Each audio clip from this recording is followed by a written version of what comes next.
الحمد لله بكرة وأصيلا، والصلاة والسلام على رسوله سلاما جميلا. فقد قال الله تبارك وتعالى في كلامه المجيد والفرقان الحميد: فأعوذ بالله من الشيطان الرجيم. بسم الله الرحمن الرحيم.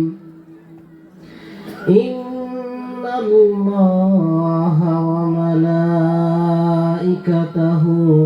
يصلون على النبي يا أيها الذين آمنوا صلوا عليه وسلموا تسليما.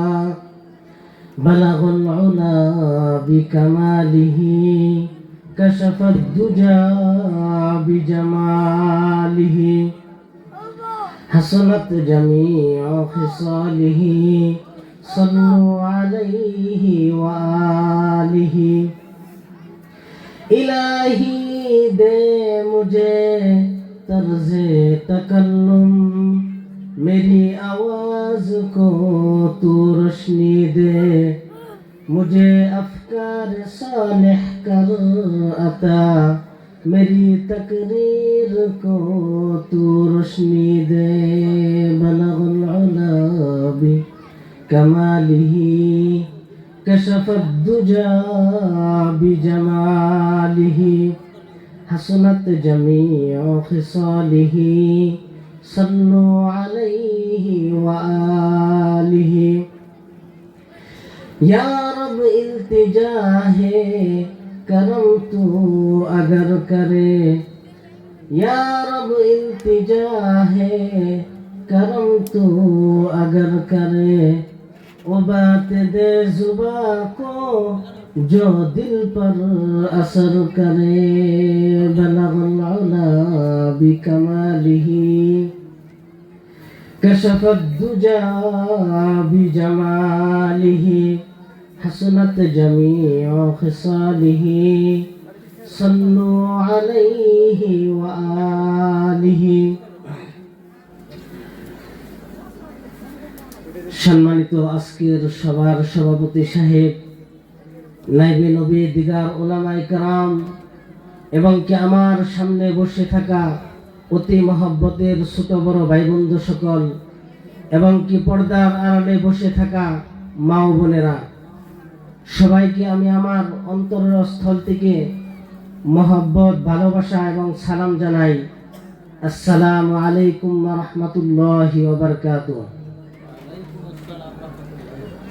সর্বপ্রথম আমরা সেই মহান রব্বুল আলামিনের প্রশংসা আদায় করব, যিনি আসমান, জমিন, চন্দ্র, সূর্য, গ্রহ, তারকাকে সৃষ্টি করেছেন এবং কে সমস্ত কিছুর নিজাম চালানোর মালিক।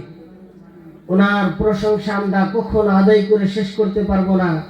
তাই তিনার প্রশংসা আমরা এমন একটি আলফাজ করে আদায় করব, যে আলফাজের বিনিময়ে বলা হয়েছে যে দুনিয়াটা যদি একমোড়া রাখা হয় আর সে আলফাজকে যদি একমোড়া রাখা হয়, তাহলে এই দুনিয়ার সমতুল্যে সে আলফাজের মর্যাদা বেশি হয়ে যাবে। সেরকম একটি আলফাজ করে আমরা সেই মহান রব্বুল আলামিনের প্রশংসা আদায় করে নেই। সবাই পড়ি আলহামদুলিল্লাহ। আলহামদুলিল্লাহ। যে নবীর ভালোবাসার খাতিরে আল্লাহ রব্বুল আলামিন কুল কায়নাতকে সাজাইলেন, ওনার প্রতি আমরা একবার দরুদ পড়ে নেই। সবাই পড়ি সাল্লাল্লাহু আলাইহি ওয়াসাল্লাম। সাল্লাল্লাহু আলাইহি ওয়াসাল্লাম। আল্লাহ রাব্বুল আলামিন দুনিয়ার বুকে যা কিছু সৃষ্টি করেছেন, কোনো কিছুকে খামাখা সৃষ্টি করেন নাই। বেকার কামে কোনো কিছু আল্লাহ তাআলা সৃষ্টি করেন নাই। আফা হাসিবতুম আন্নামা খালাকনাকুম আবাসা ওয়া আন্নাকুম ইলাইনা লা তুরজাউন। যা কিছু সৃষ্টি করছেন আল্লাহ রাব্বুল আলামিন, সব কিছুর পিছনে কারণ আছে। এই যে আল্লাহ রাব্বুল আলামিন মানুষকে সৃষ্টি করেছেন, মানুষ যে কোনো কাজ করুক না কেন, প্রত্যেকটি কাজের পিছনেই মানুষের মকসুদ থাকে। যেরকম কেউ যদি বাড়ি ঘর করে, তার পিছনে একটা মকসুদ থাকে, সে বাড়িতে বসবাস করবে। খেতিবাতি করলে তার পিছনে মকসুদ থাকে, দোকানপাট করলে তার পিছনে মকসুদ থাকে, গাড়ি ঘোড়া করলে তার পিছনে মকসুদ থাকে। প্রত্যেকটি কাজের পিছনেই মানুষের মকসুদ থাকে। তাহলে আল্লাহ রাব্বুল আলামিন এই যে মানুষকে সৃষ্টি করেছেন, মানুষকে সৃষ্টি করারও কোন একটা কারণ আছে, আছে না গো? তাহলে মানুষকে সৃষ্টি করার কি কারণ? আল্লাহ রাব্বুল আলামিন বলেছেন, আমি মানব জাতিকে সৃষ্টি করেছি কেবলমাত্র আমার ইবাদতের জন্য সৃষ্টি করেছি। কিসের জন্য? কিসের জন্য? আপনারা শুনতেছেন না? তাহলে জবাব দেন, কিসের জন্য আল্লাহ রাব্বুল আলামিন মানুষকে সৃষ্টি করেছেন? আল্লাহ পাকের ইবাদতের জন্য। আর সমস্ত মাখলুককে আল্লাহ রাব্বুল আলামিন মানুষের জরুরতের জন্য সৃষ্টি করেছেন। সুবহানাল্লাহ পড়েন। তা আল্লাহ রাব্বুল আলামিন মানব জাতিকে কেবলমাত্র আল্লাহ রাব্বুল আলামিনের ইবাদতের জন্য সৃষ্টি করেছেন। তাহলে এখানে প্রশ্ন আসে যে আমরা এক আল্লাহ পাকের ইবাদতের জন্য সৃষ্টি হয়েছি, তাহলে আল্লাহ পাকের ইবাদত বন্দেগী করলে আমরা কি পাবো? আল্লাহ রাব্বুল আলামিন আমাদেরকে ইবাদতের বদৌলতে আল্লাহ রাব্বুল আলামিন আমাদেরকে কি দান করবেন? এরকম প্রশ্ন আসে না গো? প্রশ্ন আসে না নাই? যে আমরা ইবাদত বন্দেগী করব আল্লাহ পাকের, এই ইবাদতের বদৌলতে আল্লাহ তাআলা আমাদেরকে কি দিবেন? ইবাদত করা তো এত সহজ না। গভীর রাতে উঠে তাহাজ্জুদের নামাজ পড়তে হয়, ঘুম ভেঙে ফজরের নামাজ আদায় করা, হজ করা, যাকাত দেওয়া, রমজান মাসে রোজা রাখা, এত সহজ কি? ইবাদত বন্দেগী করা অনেক কঠিন কাজ। এই যে ইবাদত বন্দেগী আমরা আল্লাহ পাকের করব, তাহলে আল্লাহ রাব্বুল আলামিন আমাদেরকে এই ইবাদতের বদৌলতে কি দান করবেন? এটা মানুষের মনের মধ্যে প্রশ্ন আসে না? আসে না নাই বলেন? আসে। আল্লাহ রাব্বুল আলামিন এর জবাবে বলেন, ফাদখুলি ফি ইবাদি ওয়াদখুলি জান্নাতি। বান্দারে, তোমরা যদি আমার ইবাদতের মধ্যে যদি দাখিল হও, তাহলে তোমাদেরকে আমি আমার একটি জান্নাতের মধ্যে তোমাদেরকে দাখিল করব। সুবহানাল্লাহ পড়েন।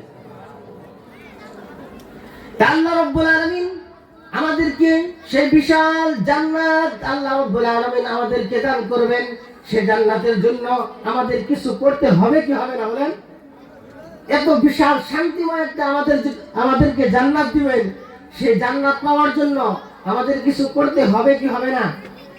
দুনিয়ার বুকে যদি আমরা বাড়ি ঘর তৈরি করতে যাই, একটা বিল্ডিং বালাখানা যদি আমরা তৈরি করতে চাই, তাহলে তার পিছনে শারীরিক আর্থিক বিভিন্ন মেহনতের প্রয়োজন আছে না নাই? তাহলে আল্লাহ রাব্বুল আলামিন আমাদেরকে অনন্তকালের জন্য একটা বিশাল শান্তিময় একটা জান্নাত দান করবেন। সেই জান্নাতকে আল্লাহ তাআলা আমাদেরকে এমনি এমনি দিয়ে দিবেন। সেই জান্নাতের জন্য আমাদের কর্ম করতে হবে না ভাই? কর্ম করতে হবে। এই দুনিয়ার বুকে আমরা খেতিবাতি করি না? খেতিবাতি করি। যে খেতে যত বেশি ফসল হয়, যত ভালো ফসল হয়, তত বেশি ফসল, তত ভালো ফসল বাড়িতে না ব্যবহার করতে পারি আমরা। যেরকম কেউ যদি ধান ক্ষেত করে, আর ওই ধান ক্ষেতের মধ্যে গুছা গাড়ার পর খেতে পানি দিছে ঠিক মতে, সার লাগাইছে, ক্ষেত নিরাইছে, খুব যত্ন করছে, তার ক্ষেতে ধান হয়েছে অনেক। 20 মনের টার্গেট ছিল, কিন্তু 30-25 মন ধান হয়েছে তার ক্ষেতে। সে চা করে বসে বসে গপ্প করে যে এই সিজন আর আমার বাইরে কাম করতে হবে না, এই ক্ষেতের ধান আমি, ঘরের ধানের ভাত আমি বসে বসে খাইতে পারবো। তার গপ্প, তার আশা পূর্ণ হবে না? তার আশা পূর্ণ হবে। কিন্তু আরেকজন ব্যক্তি গুছা গাড়ার পরে আর ক্ষেতের আর খবর নেয় নাই, পানি দেয় নাই, সার দেয় নাই, ক্ষেত নিরাই নাই, কোনো খবরই নেয় নাই। তার ক্ষেত্রে দান হচ্ছে 1-2 মণ। আর ওই ব্যক্তি যদি চা করে বসে গপ্প করে যে আমার এই সিজনের বাইরে কামাই করতে হবে না, আমি ঘরের ধানের ভাত আমি বসে বসে খাইতে পারবো, তার গপ্প কাম হবো? তার নিয়ত পরিপূর্ণ হবো না। তার কারণ মেহনত করে নাই। সেজন্য এই দুনিয়াটা আখিরাতের জন্য খেতি স্বরূপ বানানো হয়েছে। আর দুনিয়া মাযরাআতুল আখিরাহ, এই দুনিয়ার বুকে যদি আমরা জান্নাতের জন্য কাজ করি, দুনিয়ার বুকে আমাদের জান্নাত পাওয়ার জন্য আমাদের ভালো কর্ম করতে হবে, তবে আমরা পরকালে আমরা ভালো ফল পাবো। ঠিক কিনা বলেন?